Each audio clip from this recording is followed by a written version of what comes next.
Toate conflictele pot fi rezolvate, spunea Marti Ahtisaari, laureat al Premiului Nobel pentru Pace. Comunicarea poate deveni cheia succesului în relațiile dintre autoritățile centrale ale Republicii Moldova și UTA Găgăuzia. Urmarea parafării acordului de asociere cu Uniunea Europeană și ulterior a referendumurilor din 2014 din Găgăuzia, declarate ilegale de autoritățile centrale, au crescut disensiunile dintre Chișinău și Comrat. Pentru aplanarea neînțelegerilor dintre autoritatea centrală și cea de la Comrat, părțile se așează la masa de dialog.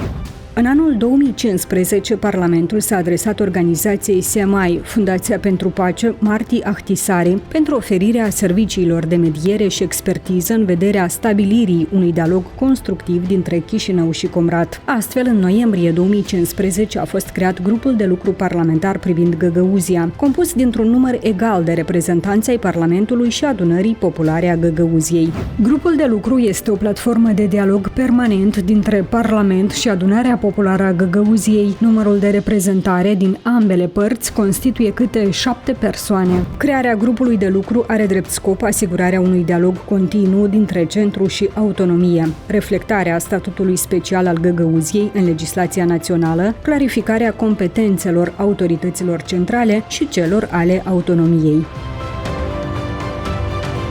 Grație expertizei sau atragerii experților internaționali, activitatea acestui grup este una eficientă, este una permanentă și care pune în abordare anume acele subiecte importante pentru ambele părți. Este importantă de menționat și implicarea Secretariatului Parlamentului, care vine cu expertiză pe partea de elaborare a anumitor inițiative legislative. Будем искренни, в 2015 году создав официально рабочую группу, это, наверное, за всю историю взаимоотношений Комрата и Кишинева стала первой вот такой институциональной платформой, утвержденной на таком уровне.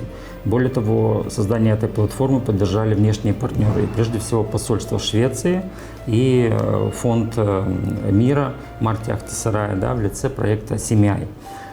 Скажу честно, по моему мнению, без этого проекта и не было бы функциональности рабочей группы. Самая главная цель этой платформы – это уважение и доверие. Since 2015, there have been many changes in the political scenario, the governments of the Republic of Moldova. Despite all these different changes, despite all these different legislatures, I think that the platform continuing on this mandate is a real success. În perioada de activitate a grupului de lucru au fost obținute mai multe rezultate în domenii prioritare Găgăuziei, inclusiv în domeniul socioeconomic. Spre exemplu, în 2016, în cadrul ședinței guvernului care a avut loc în Găgăuzia, a fost adoptat planul de dezvoltare social-economică al autonomiei pentru anii 2016-2019. Adoptarea acestui plan a fost un rezultat direct al activității grupului de lucru, deoarece reflecta prioritățile Găgăuziei identificate în cadrul platformei de dialog dintre Chișinău și Comrat. Ulterior, pe baza acestui plan, au fost implementate o serie de proiecte care au avut un impact pozitiv asupra calității vieții cetățenilor din regiune, cum ar fi repararea drumurilor, îmbunătățirea condițiilor de studii în instituțiile preșcolare și așa mai departe.